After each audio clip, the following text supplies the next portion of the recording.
Hello everyone, स्वागत है आप सबका learning with Gautam YouTube channel में। तो आज के इस वीडियो में हम करने वाले हैं बिहार बोर्ड क्लास 12 हिंदी के इंपॉर्टेंट सब्जेक्टिव क्वेश्चन आंसर को, जो कि आपके आने वाले एग्जाम के लिए काफ़ी ज़्यादा इंपॉर्टेंट प्रश्न रहने वाला है। तो आप लोग वीडियो को अच्छे से ध्यानपूर्वक और लास्ट तक जरूर देखिएगा। तो चलिए शुरू कर लेते हैं फर्स्ट क्वेश्चन से।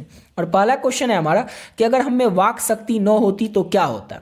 वाक शक्ति मतलब होता है बोलने की शक्ति। अगर हमें बोलने की शक्ति होगी ही नहीं तो आप खुद सोचिए, अगर हमें बोलने की शक्ति होगी ही नहीं तो क्या होगा। तो अगर हमें बोलने की शक्ति यानी कि वाक शक्ति नहीं होगी तो पूरी पृथ्वी लुंज पुंज की अवस्था में किसी कोने में बैठी होगी। वाक शक्ति के द्वारा ही हम किसी से बात करते हैं, विभिन्न क्रियाकलाप करते हैं। अगर वाक शक्ति नहीं होगा तो हमारे जीवन का जो गति है वो रुक जाएगा, पूरी सृष्टि गूंगी हो जाएगी और विचारों का आदान प्रदान नहीं हो पाएगा। तो सिंपल आपको याद रखना है कि अगर हमें बोलने की शक्ति नहीं होगी तो क्या होगा, जो पूरी पृथ्वी लुंज पुंज की अवस्था में बैठी रहेगी, कोई किसी से बात ही नहीं करेगा। हम क्या करते हैं, अपने विचारों का आदान प्रदान करते हैं, अपनी बात बताते हैं, किसी और की बात सुनते हैं, समझते हैं। तो वाक शक्ति होगी ही नहीं तो किसी को ना कुछ बोलेंगे, ना कोई हमसे कुछ बोलेगा। तो जो विचारों का आदान प्रदान है ये रुक जाएगा। जो विभिन्न क्रियाकलाप है, जो लोग अलग अलग तरह के क्रिया करते हैं, काम करते हैं, क्रियाकलाप करते हैं, ये सारी काम क्या हो जाएगी, रुक जाएगी। तो एक वर्ड में आपको याद रखना है कि अगर हमें बोलने की शक्ति नहीं होगी तो क्या हो जाएगा, पूरी पृथ्वी लुंज पुंज हो जाएगी, सारे काम बंद हो जाएंगे, सारे क्रियाकलाप बंद हो जाएंगे, विचारों का आदान प्रदान नहीं हो पाएगा और पूरी सृष्टि गूंगी प्रतीत होगी। इतना बस आपको याद रखना है। समझ गए।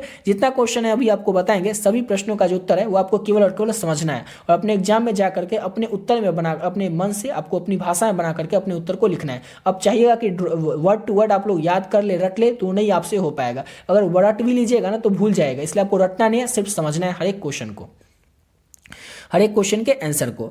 अगला क्वेश्चन है कि भगत सिंह ने कैसी मृत्यु को सुंदर मृत्यु कहा और वे आत्महत्या को कायरता क्यों कहते हैं, इस संबंध में उनके विचार को स्पष्ट करें। तो सरदार भगत सिंह जो है ये देश सेवा के बदले दी गई फांसी को सुंदर मृत्यु कहते हैं। वो आत्महत्या को कायरता इसलिए कहते हैं क्योंकि कोई भी व्यक्ति आत्महत्या करेगा तो थोड़ा सा दुख कष्ट सहने के चलते करेगा, वह अपना स्वस्थ जीवन एक ही क्षण में खो देगा। सिंपल सा क्वेश्चन है कि भगत सिंह ने कैसी मृत्यु को सुंदर मृत्यु कहा। तो याद रखिएगा, भगत सिंह ने जो है देश सेवा में दी गई जो फांसी होती है ना, देश सेवा के बदले में दी गई जो फांसी होती है, उसी मृत्यु को भगत सिंह ने सुंदर मृत्यु कहा है। और वो आत्महत्या को कायरता इसलिए कहते हैं कि आखिर कोई आत्महत्या करेगा क्यों, क्योंकि उसको थोड़ा सा दुख होगा, कष्ट होगा, इस कारण से क्या करते हैं लोग, आत्महत्या कर लेते हैं। लेकिन अगर उनका जीवन बचा रहेगा तो अपना जीवन तो देश की सेवा में लगा दे सकते हैं और वो जो अपना इतना मूल्यवान जीवन है वो एक ही पल में खो देते हैं। इसलिए भगत सिंह कहते हैं कि आत्महत्या कायरता का काम है। देश सेवा के बदले दी गई जो फांसी होती है वो होती है असली मृत्यु। समझिए, वही होती है सुंदर मृत्यु। ऐसा भगत सिंह का कहना था।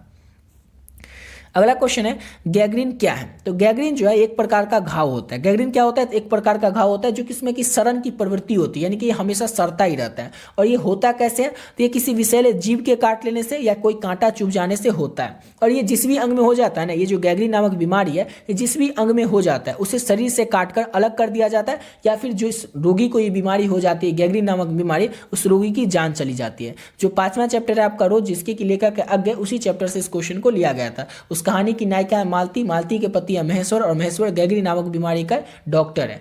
तो उसी पार्ट का एक क्वेश्चन है कि गैंग्रीन क्या है। तो आप लोग सिंपल याद रखिएगा, गैंग्रीन एक बीमारी होती है, जो बीमारी में ये जो गैंग्रीन घाव में जो गैंग्रीन होता है घाव टाइप का होता है। जो घाव होता है ये हमेशा सड़ता रहता है, इससे सड़न की प्रवृत्ति होती है। और ये होता कैसे, तो किसी विषैले जीव के काट लेने से या फिर कांटा चुभ जाने से हो जाता है। और ये शरीर के जिस भी अंग में हो जाता है उस अंग को शरीर से काटकर अलग कर दिया जाता है या फिर उस रोगी की जान चली जाती है। अब अगला क्वेश्चन है कि बुद्ध ने आनंद से क्या कहा था। तो बुद्ध ने आनंद से कहा था, आनंद, मैंने जो धर्म चलाया था वो पहले 500 वर्ष तक चलने वाला था, किंतु अब केवल 500 वर्ष ही चलेगा। क्यों चलेगा, क्योंकि मैंने नारियों को भिक्षुणी बनने का अधिकार दे दिया। सिंपल सा क्वेश्चन है कि आखिर बुद्ध जो थे ना, उन्होंने आनंद से कौन सी बात कही थी, क्या कहा था। तो बुद्ध ने आनंद से कहा था कि आनंद, मैंने जो धर्म चलाया था ना वो पहले 500 सहस्त्र वर्ष तक चलने वाला था। कितना चलने वाला था, तो 500 सहस्त्र वर्ष तक चलने वाला था, किंतु अब केवल 500 वर्ष ही चलेगा। क्यों चलेगा, क्योंकि मैंने नारियों को भिक्षुणी बनने का अधिकार दे दिया है। तो यही बात कहा था बुद्ध ने आनंद से। इसको अच्छे से याद रखिएगा। अगला क्वेश्चन की ओर बढ़ने से पहले आपको बताना चाहते हैं कि अगर आप लोग अभी तक इस नोट्स को नहीं लिए तो आप लोग इस नोट्स को ले सकते हैं, जिसमें कि आपको हिंदी और इंग्लिश का नोट्स मिल रहा है। और हर जो हिंदी और इंग्लिश का नोट्स मिला है इसमें हर एक चैप्टर का ऑब्जेक्टिव और सब्जेक्टिव आपको मिल रहा है। ऑलरेडी बहुत सारे बच्चे इस पीडीएफ को ले चुके हैं, इस नोट्स को ले चुके हैं, गेस्ट पीडीएफ के गेस्ट क्वेश्चन का जो नोट्स है पीडीएफ है इसको ले चुके हैं। जो भी बच्चे अभी तक नहीं लिए उनको बता देते हैं कि कैसे आपको इस पीडीएफ को ले लेना है, और जो भी बच्चे इस पीडीएफ को ले चुके हैं उनको बता दें कि आप लोगों को वीडियो को स्किप करके आगे से देख लेना है, क्योंकि अभी आप लोग ले चुके हैं इस पीडीएफ को, आप लोगों को टाइम वेस्ट नहीं करना है। अगले क्वेश्चन क्वेश्चन की ओर बढ़ जाना है, समझ गए। जो बच्चे अभी तक नहीं लिए उनको बता दें कि कैसे आपको इस पीडीएफ को लेना है। इस पीडीएफ में सबसे पहले तो समझ लीजिए मिलेगा क्या क्या। तो इसमें आपको हिंदी और इंग्लिश का संपूर्ण पीडीएफ मिलेगा, यानी कि पूरा पीडीएफ मिलेगा, पूरा सिलेबस का आपको इसी से कवर हो जाएगा, हिंदी और इंग्लिश।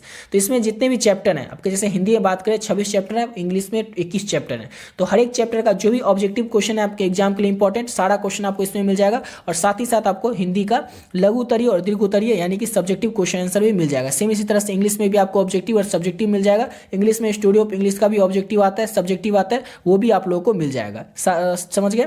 और आपको इसमें क्या मिल रहा है, तो इसमें आपको पीवाईक्यू मिल रहा है, यानी कि पिछले साल में जो प्रश्न पूछे गए, जैसे हिंदी में पिछले 12 साल में 2012 से 24 तक जो भी प्रश्न पूछे गए वो सारा का सारा प्रश्न मिल जाएगा। और इसी तरह से आपको इंग्लिश में भी पीवाईक्यू क्वेश्चन जो है वो मिल जाएगा। और इतना सब कुछ जो मिल रहा है ये आपको केवल और केवल 30 रुपये में मिल रहा है। अब कैसे आपको लेना है, तो देखिए ये नंबर है 7903820891। इस नंबर पे आप लोग फोन पे, गूगल पे, पेटीएम किसी माध्यम से 30 रुपये पे कर सकते हैं। और जैसे आप पे कीजिएगा 30 रुपये इस नंबर पे, आपको पे करके इसी नंबर पे स्क्रीनशॉट को भेज देना है और बस एक छोटा सा मैसेज कर देना है हिंदी इंग्लिश, जिससे ये पता चल जाए कि आपको हिंदी और इंग्लिश का पीडीएफ चाहिए। जैसे ही आप मैसेज कीजिएगा, स्क्रीनशॉट भेजिएगा, आपको तुरंत जो है ये पीडीएफ मिल जाएगा। इस पीडीएफ को लेकर के आप लोग अपने एग्जाम की तैयारी बेहतर ढंग से कर पाएंगे, समझ गए।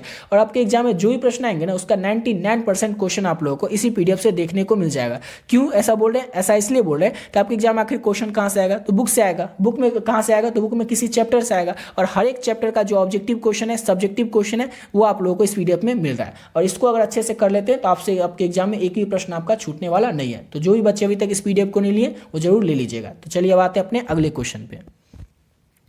अगला क्वेश्चन है कि मालती के घर का वातावरण आपको कैसा लगा, ये आपको अपने शब्दों में बताना है, समझ गए ना। अपने शब्दों में लिखना है, आपको अपने शब्दों में बताना है कि मालती जो रहती है ना, वो मालती के घर का वातावरण आपको कैसा लगता है। मालती है कौन, तो मालती जो है रोज कहानी की नायिका है, रोज कहानी के लेखक है अज्ञ। अब थोड़ा इस चैप्टर के बारे में जान लीजिए। जो चैप्टर है रोज, इसमें लेखक रहते हैं और लेखक जो है मालती के घर पर उसके शादी के 4 साल बाद जाते हैं। और शादी के 4 साल बाद जो मालती के घर पर जाते हैं, उसके घर का जैसा परिवेश देखते हैं, जैसा उनका माहौल उनको लगता है, उसी को वो क्या करते हैं अपने शब्दों में इस चैप्टर को लिख देते हैं, समझ गए। तो यही है रोज कहानी।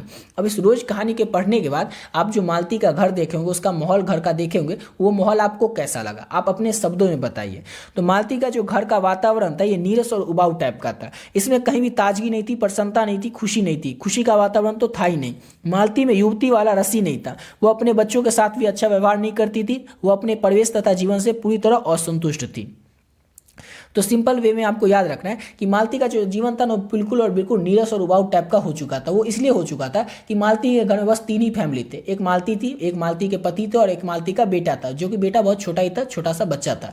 तो मालती के जो पति थे ना महेश्वर ऊपर जो आप देख चुके हैं गैंग्रीन, तो गैंग्रीन नामक बीमारी का इलाज करते थे। तो डॉक्टर को तो आप जानते हैं कितना बिजी रहते हैं। तो जो डॉक्टर थे उसके पति, वो हमेशा अपना हॉस्पिटल के काम में ही लगे रहते थे। और वो पहाड़ी इलाका में रहते थे। और पहाड़ी इलाका में क्या कि जो घर होते हैं वो थोड़ा दूर दूर पर होते हैं और आसपास के में कोई ऐसा लोग नहीं था जिससे कि मालती बातचीत कर पाती अच्छे से, या उसका कोई सहेली मित्र कोई पड़ोसन उतना कोई खास थी नहीं। तो मालती का बस इतना ही काम था, दिन भर उठना, घर का काम करना, बच्चे को संभालना, बस। बच्चे के ऊपर भी वो ठीक से ध्यान नहीं देती थी। बच्चा रो रहा है, उसको रोने दे रही है, उसको चुप भी नहीं करवा रही है। मतलब बच्चे से भी ऐसा लग रहा था कि मालती को प्यार नहीं है, समझ गए। और पूरा दिन बस एक ही काम करते ना, उठना घर का काम, उठना घर का काम, उठना घर का काम। तो इस तरह से ऐसा लग रहा था कि मालती जो है अपने परिवेश से, अपने पूरे जीवन से असंतुष्ट हो चुकी है, समझ गए। तो इस तरह का घर था मालती का, जिसमें कि नीरस था, उबाऊपन था, उसमें कहीं भी ताजगी नहीं थी, प्रसन्नता नहीं थी। मालती में युवती वाला रस ही नहीं था। इसका मतलब ये हुआ कि मालती का जो उम्र था, एज था, और उस एज की जो महिलाएं जिस तरह से रहती है, वो चंचलता उनके अंदर भरा रहता है,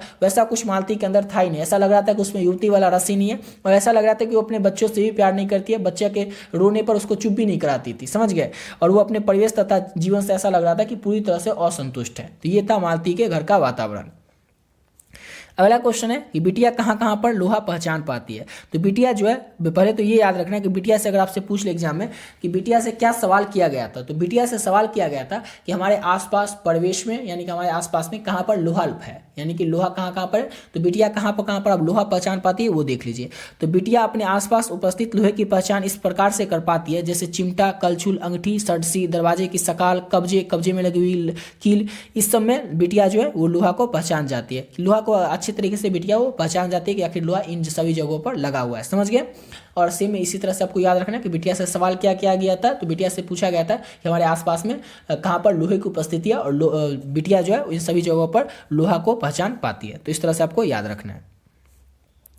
अगला क्वेश्चन है पुंडलिक जी कौन थे। तो पुंडलिक जी जो है ना एक शिक्षक थे। ये गांधी जी के आदर्शों को सच्चे दिल से मानने वाले एक निर्भय पुरुष थे, जिन्हें गांधी जी ने 1917 में बेलगांव में भितरवा से बुलाया था। बेलगांव में कहाँ से बुलवाया था पुंडलिक जी को? तो भितरवा से बुलाया था। पुंडलिक जी को गांधी जी ने इसलिए बुलाया था ताकि वो आश्रम में रहकर बच्चों को शिक्षा दे और साथ ही साथ ग्रामवासियों को के दिल से अंग्रेजों के प्रति जो भय है उस भय को भी दूर कर सकें। सिंपल सा क्वेश्चन है। पुंडलिक जी कौन थे? तो याद रखिएगा शिक्षक थे। अब आपसे ऑब्जेक्टिव में पूछ सकता है कि पुंडलिक जी कौन थे? डॉक्टर थे, इंजीनियर थे, शिक्षक थे, व्यापारी थे? तो याद रखिएगा पुंडलिक जी एक शिक्षक थे और ये गांधी जी के आदर्शों को सच्चे दिल से मानते थे और एक बहुत ही ज्यादा निर्भय पुरुष थे। इनको डर नहीं था किसी का। और गांधी जी ने इनको कहाँ से बुलवाया था? तो बेलगांव में ये पहले रहते थे, तो बेलगांव से भितरवा गांधी जी ने पुंडलिक जी को बुलवाया था। और इसलिए बुलवाया था ताकि वो गांधी जी इसलिए बुलवाया था पुंडलिक जी को ताकि वो यहाँ आकर के आश्रम की स्थापना कर सके। यानी कि भितरवा में बुलाया था कि यहाँ पर आकर के वो पुंडलिक जी आश्रम में रहकर जो आश्रम है वहाँ पर स्थापना गांधी जी कर दिए थे आश्रम की। बस यहाँ पर आपको एक शिक्षक की, टीचर की जरूरत थी, तो पुंडलिक जी को बुलाए ताकि पुंडलिक जी आए और बच्चों को के साथ रहकर बच्चों को शिक्षा दे। और साथ ही साथ जो ग्रामवासी हैं वहाँ पर जो भितरवा गाँव के लोग हैं उनके जो गाँव के लोग हैं उनके दिलों में अंग्रेजों के प्रति बहुत ज़्यादा भय है, डर है। तो इन सभी भय को, डर को भी दूर कर सके पुंडलिक जी। तो इन सभी वजहों से गांधी जी ने किसको? तो पुंडलिक जी को बुलाया था। बस इतना याद रखना है। इसमें आपको याद रखने वाली बस दो ही चीज़ है, बस दो चीज़ क्या है? तो कब बुलाया था? तो ये याद रखना 1917 में बुलाया था और पुंडलिक जी एक शिक्षक थे। उसके आगे आप खुद याद रख लीजिएगा कि 1917 में गांधी जी ने वो पढ़ाने के लिए किसको बुलाया था? तो पुंडलिक जी को बुलाया था। इस तरह से आप लोग अपनी भाषा में अपने उत्तर को एग्जाम में लिखिएगा बना करके। अब अगला क्वेश्चन कर लेते हैं और नेक्स्ट क्वेश्चन है हमारा, लहना सिंह के प्रेम के बारे में लिखिए। तो लहना सिंह का सूबेदारनी के साथ एक भावनात्मक प्रेम था।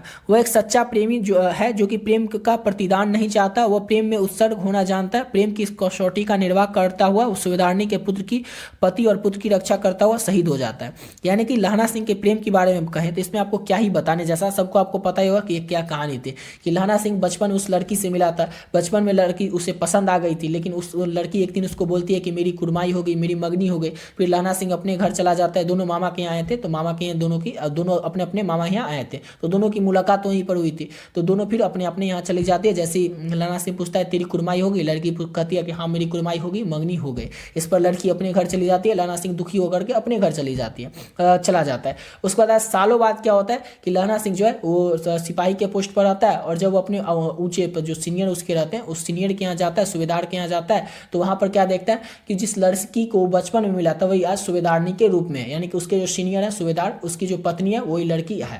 तो वो लड़की जो है वह सूबेदारनी बन चुकी है। और वो जब लहना सिंह वहाँ से थोड़ा बड़ा उससे बातचीत करता है, उससे जाने लगता है, तो वहाँ पर वो लड़की उसको बोलती है कि जब भी युद्ध हो ना तो तुम मेरे पति और पुत्र की रक्षा करना है। और लहना सिंह क्या करता है, अपनी जान देकर और जो सूबेदार हजारा सिंह है और उसके जो पुत्र है बोधा सिंह, उस दोनों की रक्षा करता है अपनी जान देकर। तो यही था लहना सिंह के बारे में। तो लहना सिंह के प्रेम के बारे में लिखना हो और एक क्वेश्चन में आपसे पूछा जाए एग्जाम में तो इस तरह से आप लोग लिख सकते हैं। सेम यही वर्ड लिखने की जरूरत नहीं है, आप लोग खुद अपने से मन से बना के लिखिएगा। इस तरह से लिखिएगा कि लहना सिंह और सूबेदारनी के साथ क्या था, तो एक भावनात्मक प्रेम था। कोई ऐसा खास प्रेम नहीं था, भावना से जुड़ी हुई थी एक दूसरे से। लहना सिंह एक सच्चा प्रेमी था जो प्रेम का प्रतिदान नहीं चाहता था। वो प्रेम में उत्सर्ग होना नहीं जानता है। प्रेम की इस कसौटी का निर्वाह करते हुए क्या करता है, सूबेदारनी के पति और उसके पुत्र की रक्षा करता है और वो उसकी रक्षा करते हुए खुद शहीद हो जाता है। इसको बस इतना ही आप लोग याद रखेगा। इसी के साथ ये वीडियो यहीं पे कंप्लीट करते हैं। आशा करता हूँ आप लोग वीडियो अच्छा लगा होगा। ऊपर जो आपको पीडीएफ बताएं, जो भी बच्चे अभी तक उस पीडीएफ को नहीं लिए उस पीडीएफ को जरूर ले लीजिएगा। प्राइस है केवल और केवल 30 रुपये। 30 रुपये तो आप लोग ऐसे ही खर्च कर देते होंगे, लेकिन उस पीडीएफ को लेकर के अच्छे से उसमें जितने भी क्वेश्चन है उसको अगर तैयार कर लेते हैं तो आपसे एग्जाम में हिंदी और इंग्लिश में एक ही प्रश्न छूटने वाला नहीं है, क्योंकि जो भी प्रश्न आएंगे उसका 99% क्वेश्चन आप लोग को उसी पीडीएफ से देखने को मिल जाएगा। तो मिलते हैं नेक्स्ट वीडियो में। जो भी बच्चे नहीं लिए उस पीडीएफ को जरूर ले लीजिएगा। और नेक्स्ट वीडियो में क्या करेंगे, तो नेक्स्ट वीडियो में ये जो आपका हिंदी है इसके दीर्घ उत्तरीय और 100% व्याख्या वाला क्वेश्चन को करेंगे। ठीक है।